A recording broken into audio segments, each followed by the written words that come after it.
आइए आज आप सब सुनेंगे नवरात्रि के पहले दिन श्री दुर्गा सप्तशती पहले अध्याय की कथा। तो बोलिए प्रेम से माता दुर्गा की जय, नव दुर्गा देवी की जय, सर्व देवी देवता की जय। पहला अध्याय। इस अध्याय में मेधा ऋषि का राजा सूरत और समाधि को देवी की महिमा बताते हुए मधुकैटभ वध का प्रसंग सुनाया गया है। महर्षि मार्कंडेय जी बोले, सूर्य के पुत्र सावर्णी की उत्पत्ति की कथा विस्तार पूर्वक कहता हूँ, सो सुनो। सावर्णी महामाया की कृपा से जिस प्रकार मनवंतर के स्वामी हुए उसका भी हाल सुनो। पहले स्वारोचिस नामक राज्य था। वह प्रजा को अपने पुत्र के समान मानते थे, तो भी कोला विध्वंसी राजा उनके शत्रु बन गए। दुष्टों को दंड देने वाले राजा सूरत की उनके साथ लड़ाई हुई। कोला विध्वंसियों की संख्या में कम होने पर भी राजा सूरत युद्ध में उनसे हार गए। तब वह अपने नगर में आ गए। केवल अपने देश का राज्य ही उनके पास रह गया और वह उसी देश के राजा होकर राज्य करने लगे। किंतु उनके शत्रुओं ने उन पर वहां आक्रमण कर दिया।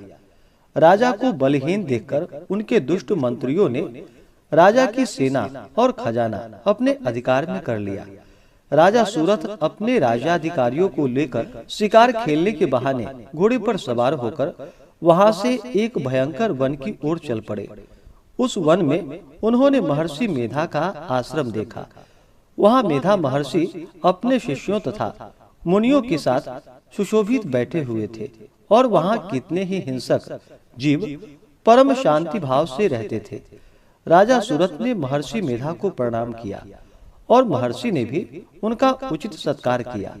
राजा सूरत महर्षि के आश्रम में कुछ समय तक ठहरे। अपने नगर की ममता के आकर्षण से राजा अपने मन में सोचने लगा, पूर्व काल में पूर्वजों ने जिस नगर का पालन किया था वह आज मेरे हाथ से निकल गया। मेरे दुष्ट एवं दुरात्मा मंत्री मेरे नगर की अब धर्म से रक्षा कर रहे होंगे या नहीं। मेरा प्रधान हाथी, जो कि सदा मद की वर्षा करने वाला और शूरवीर था, मेरे बैरियों के वश में होकर न जाने क्या दुख भोग रहा होगा। मेरे आज्ञाकारी नौकर, जो मेरी कृपा से धन और भोजन पाने से सदैव सुखी रहते थे और मेरे पीछे पीछे चलते थे, वह अब निश्चय ही दुष्ट राजाओं का अनुसरण करते होंगे तथा मेरे दुष्ट एवं दुरात्मा मंत्रियों द्वारा व्यर्थ ही धन को व्यय करने से संचित किया हुआ मेरा खजाना एक दिन अवश्य खाली हो जाएगा। इस प्रकार की बहुत सी बातें सोचता हुआ राजा निरंतर दुखी रहने लगा। एक दिन राजा सूरत ने महर्षि मेधा के आश्रम के निकट एक वैश्य को देखा। राजा ने उससे पूछा, भाई तुम कौन हो? यहाँ तुम्हारे आने का क्या कारण है और तुम मुझे शोकग्रस्त अनमने से दिखाई देते हो, इसका क्या कारण है? राजा के यह नर्म वचन सुन वैश्य ने महाराज सूरत को प्रणाम करके कहा। वैश्य बोला, राजन, मेरा नाम समाधि है। मैं धनियों के कुल में उत्पन्न एक वैश्य हूँ। मेरे दुष्ट स्त्री पुत्रादिकों ने लोभ से मेरा सब धन छीन लिया है और मुझे घर से निकाल दिया है। मैं इस तरह से दुखी होकर इस वन में चला आया हूँ और यहाँ रहता हुआ मैं इस बात को भी नहीं जानता कि अब घर में इस समय सब कुशल है या नहीं। यहाँ पर अपने परिवार का आचरण संबंधी कोई समाचार भी नहीं पा सकता कि वह घर में इस समय कुशल पूर्वक है या नहीं है। मैं अपने पुत्रों के संबंध में यह भी नहीं जानता कि वह सदाचारी है या दुराचार में फंसे हुए हैं। राजा बोला, जिस धन के लोभी स्त्री पुत्रों ने तुम्हें घर से निकाल दिया है, फिर भी तुम्हारा चित्त उनसे क्यों प्रेम करता है? वैश्य ने कहा, मेरे विषय में आपका ऐसा कहना ठीक है, किंतु मेरा मन इतना कठोर नहीं है। यद्यपि उन्होंने धन के लोभ में पड़कर पितृ स्नेह को त्याग कर मुझे घर से निकाल दिया, तो भी मेरा मन में उनके लिए कोई कठोरता नहीं है। हे महामते, मेरा मन फिर भी उनमें क्यों फंस रहा है? इस बात को जानता हुआ भी मैं नहीं जान रहा। मेरा चित्त उनके लिए दुखी है। मैं उनके लिए लंबी लंबी सांस ले रहा हूँ। उन लोगों में प्रेम नहीं है, फिर भी ऐसा निस्नेहियों के लिए मेरा हृदय कठोर नहीं होता। महर्षि मार्कंडेय जी ने कहा कि हे ब्राह्मण, इसके पश्चात महाराज सूरत और वह वैश्य दोनों महर्षि मेधा के समीप गए और उनके साथ यथा योग्य न्याय संभाषण करके दोनों ने वार्ता आरंभ की। राजा बोले कि हे भगवान, मैं आपसे एक बात पूछना चाहता हूँ, सो आप कृपा करके मुझे बतलाइए। मेरा मन अधीर नहीं है, इससे मैं बहुत दुखी हूँ।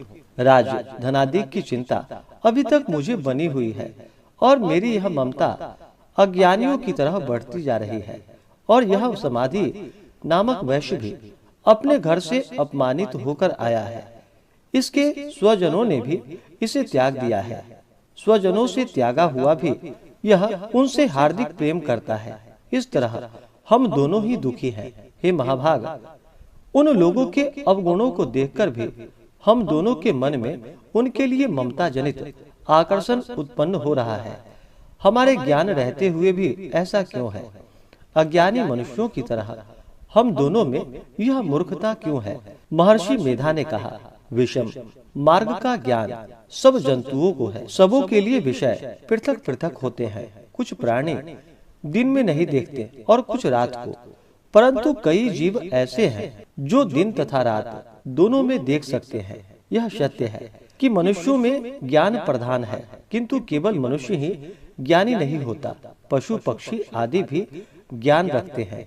जैसे यह पशु पक्षी ज्ञानी है, वैसे ही मनुष्यों का ज्ञान है, और जो ज्ञान मनुष्यों में वैसे ही पशु पक्षियों में है, तथा अन्य बातें भी दोनों में एक जैसे ही पाई जाती है। ज्ञान होने पर भी इन पक्षियों की ओर देखो। अपने भूख से पीड़ित बच्चों की चोंच में कितने प्रेम से अन्न के दाने डालते हैं। हे राजन, ऐसा ही प्रेम मनुष्यों में अपनी संतान के प्रति भी पाया जाता है। लोभ के कारण अपने उपकार का बदला पाने के लिए मनुष्य पुत्रों की इच्छा करते हैं और इस प्रकार मोह के गड्ढे में गिरा करते हैं। भगवान श्री हरि की जो माया है, उसी से यह संसार मोहित हो रहा है। इसमें आश्चर्य की कोई बात नहीं है, क्योंकि वह भगवान विष्णु की योग निद्रा है। यह माया ही तो है जिसके कारण संसार मोह में जकड़ा हुआ है। यही महामाया भगवती देवी ज्ञानियों के चित्त को बलपूर्वक खींचकर मुंह में डाल देती है और उसी के द्वारा संपूर्ण जगत की उत्पत्ति होती है। यही भगवती देवी प्रसन्न होकर मनुष्य को मुक्ति प्रदान करती है। यही संसार के बंधन का कारण है तथा संपूर्ण ईश्वरों की भी स्वामिनी है। महाराज सूरत ने पूछा, भगवान, वह देवी कौन सी है जिसको आप महामाया कहते हैं? हे ब्राह्मण, वह कैसे उत्पन्न हुई और उसका कार्य क्या है? उसके चरित्र कौन कौन से हैं?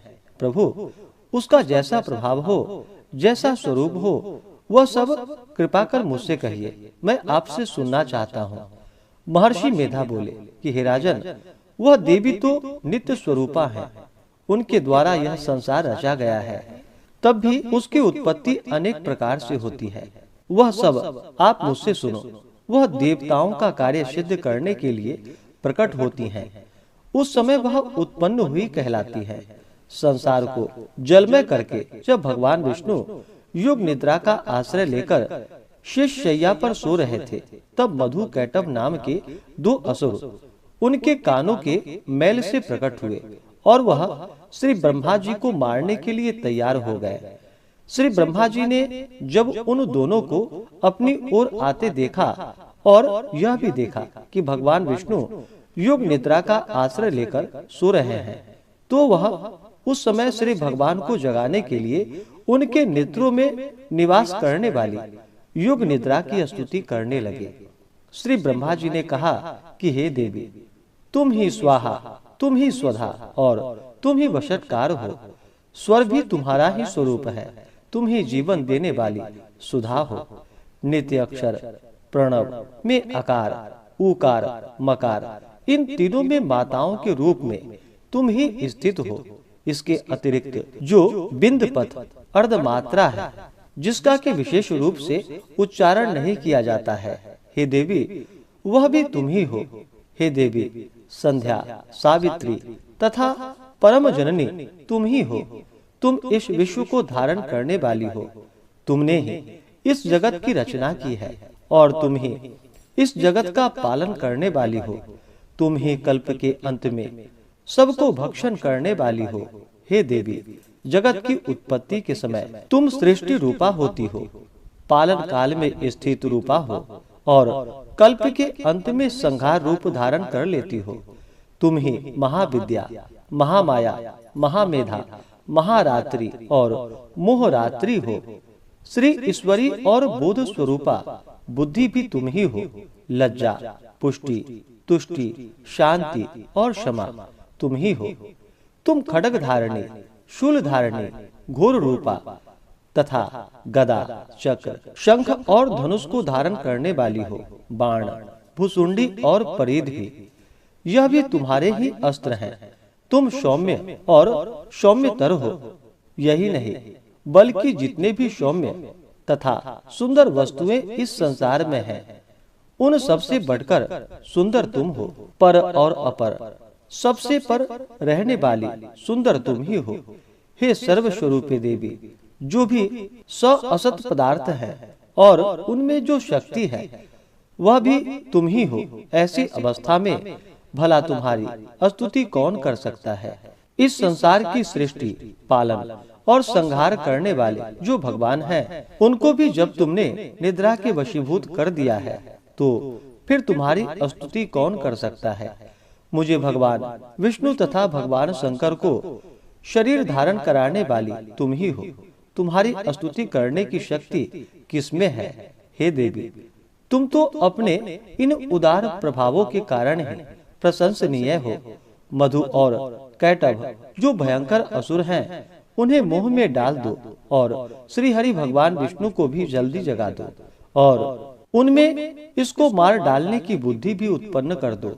महर्षि मेधा बोले, हे राजन, जब श्री ब्रह्मा जी ने देवी से इस प्रकार स्तुति करके भगवान को जगाने तथा मधु और कैटभ को मारने के लिए कहा, तो वह भगवान श्री विष्णु के नेत्र, मुख, नासिका, बाहु, हृदय और वक्ष स्थल से निकलकर ब्रह्मा जी के सामने खड़ी हो गई।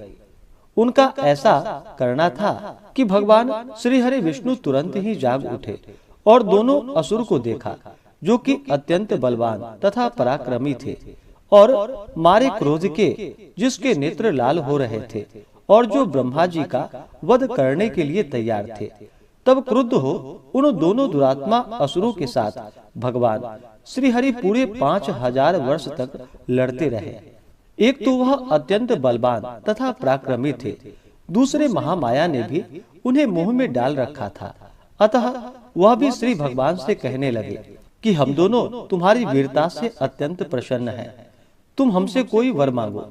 भगवान ने कहा, यदि तुम मुझ पर प्रसन्न हो तो अब तुम मेरे हाथों से मर जाओ। बस इतना सा ही वर मैं तुमसे मांगता हूँ। यहाँ दूसरे वर से क्या प्रयोजन है।